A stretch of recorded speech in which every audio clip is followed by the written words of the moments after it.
I'm Levi, and you're watching The Thinking Shooter.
Howdy ho, boys and girls. Welcome to The Thinking Shooter.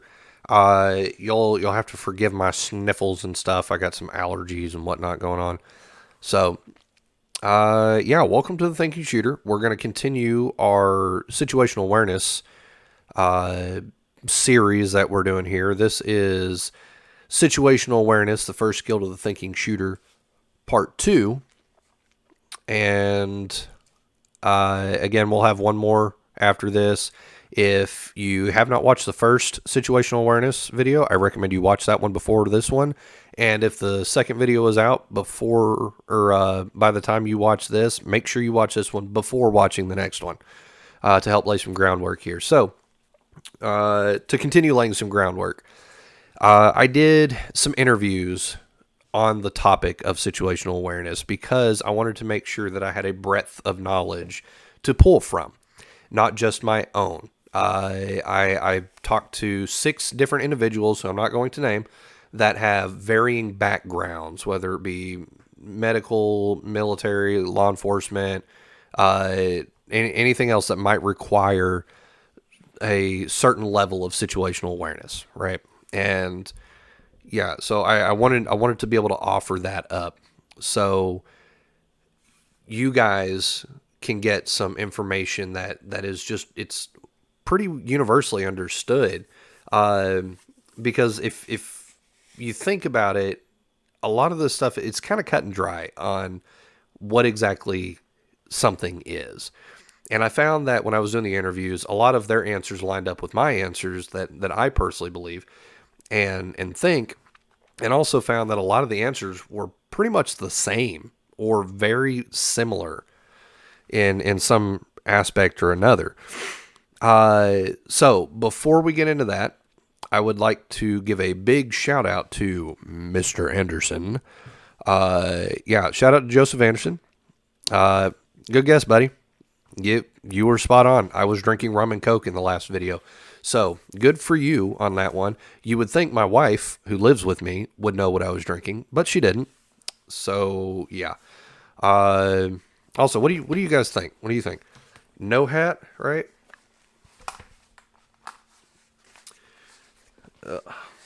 Or hat? Hat. We're gonna rock the hat. Hat, or should I turn around?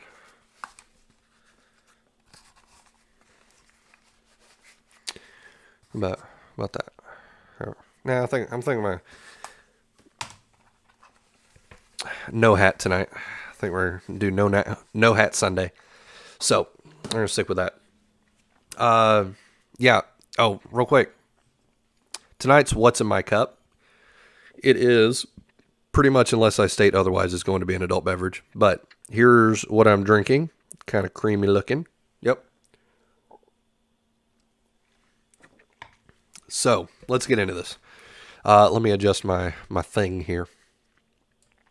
All right. So, situational awareness.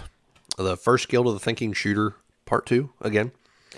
What are we discussing? So we're going to be talking about how do you be situationally aware and what are you looking for? Situational awareness. It is situationally dependent. Depends on what you're doing. Are you driving? Are you walking down the sidewalk? You need to have the mental discipline to make yourself pay attention. Try to avoid certain distractions. If you're out in public, maybe not have a super long, drawn out conversation. Maybe not play on your phone. Maybe don't walk down the street doing this, staring at your phone the whole time. Maybe, I don't know, look up and see what's going on. Observe your surroundings. Use all five senses: your sight, your hearing, your smell, your taste, and your feeling.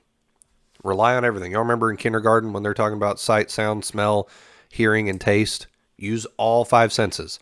Uh, Go out and observe people and your environment. Find out what is considered the norm. What is the baseline? Because without that baseline, it's going to be very difficult to pick out what is abnormal. Think like the bad guy. If you're out in public, and let's say you're sitting on a park bench, think, if I was right here, what would I, as a bad guy, be trying to accomplish? For one. For two, how would I do it? If you can figure that out, then you can kind of know what to look for. Pay attention to local news and events in your area. Yeah, pretty simple. If there's going to be a festival going on in between you and the bar you want to go at, and you're like, I really don't want to go through that because it's going to cut down traffic or there's going to be a lot of people, maybe find an alternate route. Research areas of interest. If you want to go to that bar, I don't know, look at crime statistics for that area. What time do they generally occur? What types of crimes are they? Something else to consider when you're out in public. Let's say you go to the bar.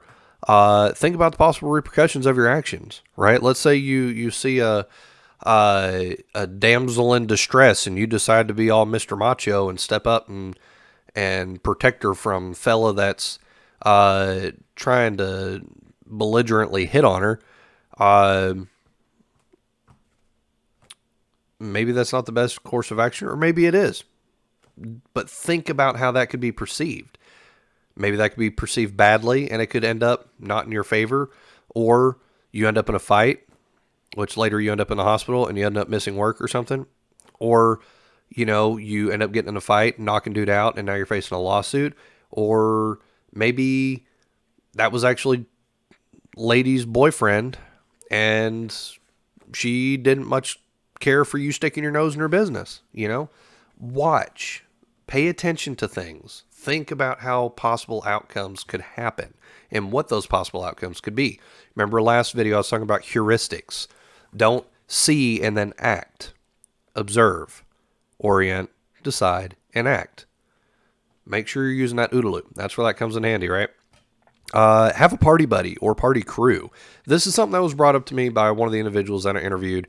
I didn't really think about it a whole lot because I'm not much of a bar goer and I'm not much of a club hopper. But the individual told me that ladies in particular, not excluding men because it can happen to men, but ladies in particular are oftentimes subject to sexual assault out on the dance floor. That could also go into the possible repercussions if you go out. Think about that kind of stuff. If you are out, again, maybe you're the girl at the bar that some dude was trying to save you from another dude. I'm just a dude dressed as a dude playing another dude. Yeah. Have a crew or a posse to help pull you out of situations if you need it. Think about those things. Let's go down to what are you looking for? So the first thing that I like to start off with is where are you in relation to X? And by X, I mean anything that can be at your advantage. An emergency exit, a bathroom, a window, a fire extinguisher. Let's say you're someone who conceal carries a lot, but you go somewhere where you're not allowed to conceal carry. If something were to happen, where are you in relation to something that could be used as a weapon if you have to use it, right? Think about that. Look for sudden changes in your environment. If you see something rapidly change, like a perfect example of this that not necessarily is applicable here in the States, but you never know. I wouldn't put it past anything. You'll hear a lot of service members that have been overseas. They'll talk about they'll be down at the markets and stuff, and then just randomly the everything will clear out. Nobody in sight. Or if there are, they're like watching. They're looking very intently from a distance. and they're like, oh no, we're about to be ambushed, right? Think about that. And again, that's kind of a drastic example, but it can happen.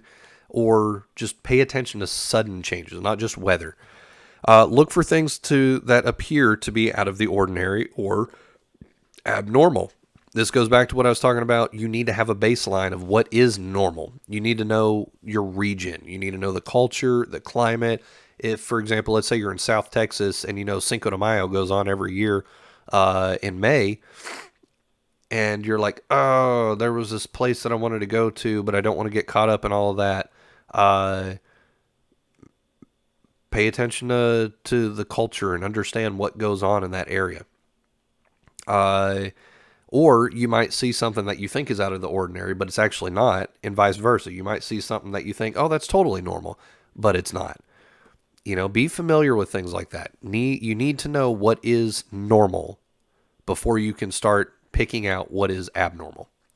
Watch for repetitious behavior, whether it's abnormal or suspicious. For example, let's say you're sitting at home and you see headlights go past your house and you're like, okay, whatever, no big deal. And then a few minutes later, you see it again.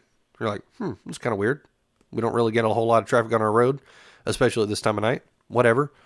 And then it happens again. So now your interest is piqued, and you're like, something doesn't seem right. So you get up and decide to go to the window, and you're like, huh. And you notice every 3 to 5 minutes or so, the same vehicle is going up and down your road. That might catch your attention, right? Pay attention to things like that. You don't know what's going on, or something could be about to happen, or someone's just lost and extremely silly and doesn't know where they're at or how to read directions. Environmental conditions. Pay attention to your environmental conditions, the temperature, the time, sun location, things like that. If you are one of the individuals these days that doesn't wear a watch and likes to rely on your cell phone for everything, what if you get robbed and your cell phone gets taken? And you're like, oh no. And you call the cops because there's a bystander and they let you use your phone. And they're like, okay, at what point did this, or what time did this happen? Oh crap, I don't know.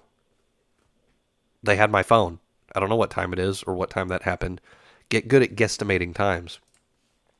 Pay attention to where things are at. Was it where you left it?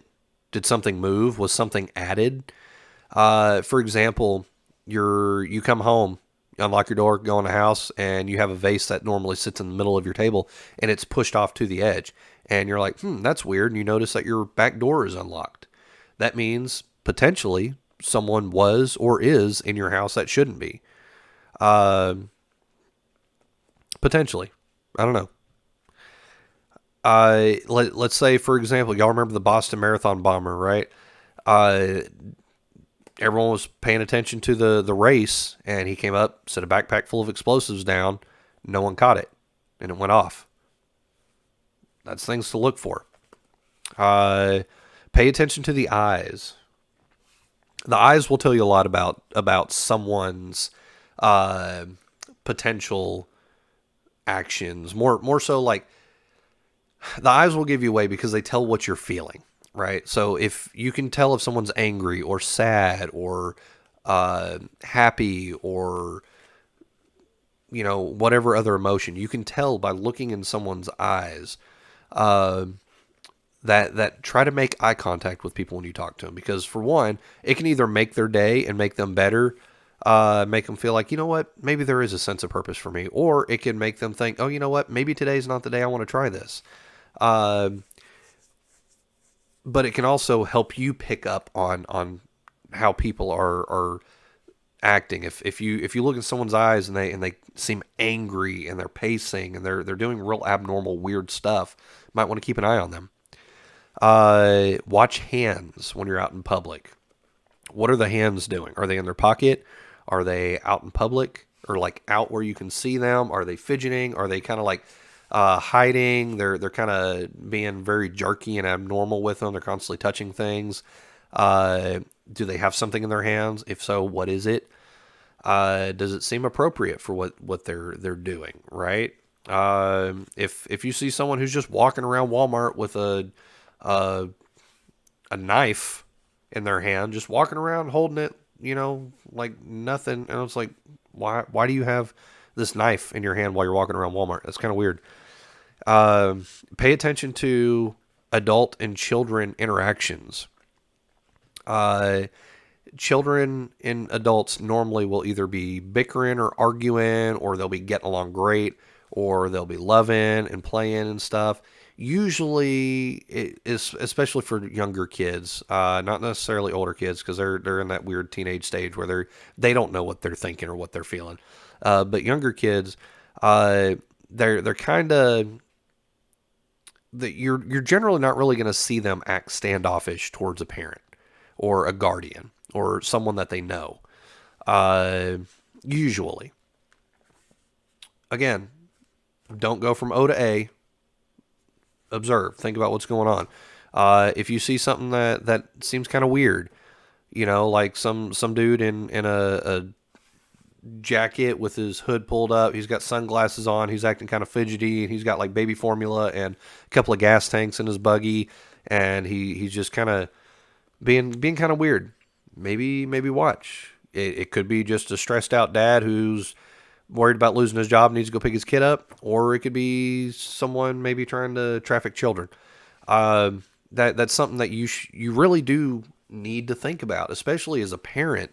I would hope that if something like that were to happen, someone else would see that if I wasn't there and help keep my daughter safe, right? Just as I would try to watch out for other people's kids. Because you never know what's going to happen. We live in a world that's dangerous and scary, and uh, people abduct children. I swear, I get an Amber Alert, almost daily, and it's disheartening to see that. But that's the world we live in. They abduct children. Human trafficking is a thing. This is we have I don't know how you feel on it, but we have a society that comes across as very trying to hide what some stuff happens and what goes on in some situations. Epstein didn't kill himself. You gotta think about these things. We do live in a scary world. If you're going home, kind of taking a turn here, going back onto a normal topic of what you're looking for when you get off work or something, or if you're out in public or it's dark or whatever, and you're getting to your vehicle, look at your vehicle. What's around your vehicle? Have your keys out before you get to your vehicle. When you get up to it, look in the windows, look in the back seat, look in the front seat. If you have like an SUV and you can see into the back, look in the back. Check your tires. Especially if you're somewhere that you feel might be kind of sketchy, check, look, see what's going on. And then lastly, the biggest thing you got to take away from all of this is these that I've listed off are just things to consider. Most of the time, you're not going to know what you're looking for because you're not looking for any one thing in particular. All you're looking for is something that doesn't seem right. Sometimes you might be looking for something in particular, but a lot of times it's going to be, I don't know, but I'll know it when I see it. That's really what all of this is about with situational awareness, is you're just keeping your head and all your senses open to something that isn't right. With all that said, I hope all of this made sense to you guys. If you have any questions, please leave a comment down below. If you want to research any of this stuff further, if you'd like, I can send you my little PowerPoint here that has all this stuff on it so you can look back at it as well. So you can Google it. And, again, I hope it made sense. If it doesn't make sense, Google it and make it make sense. Later. Hey guys, just want to say thank you so much for watching this episode of The Thinking Shooter. If you like the video, like the content, make sure you hit that like button, hit that notification bell, and hit that subscribe button. Please share it with anyone that you think might learn from it or might enjoy it. If there's any feedback that you'd like to give, anything you'd like to see in the future, please leave a comment down below. Even if there's not, please leave a comment anyway, as it helps the algorithm for helping this pop up on the search bar. Until next time, guys, stay tuned for more content.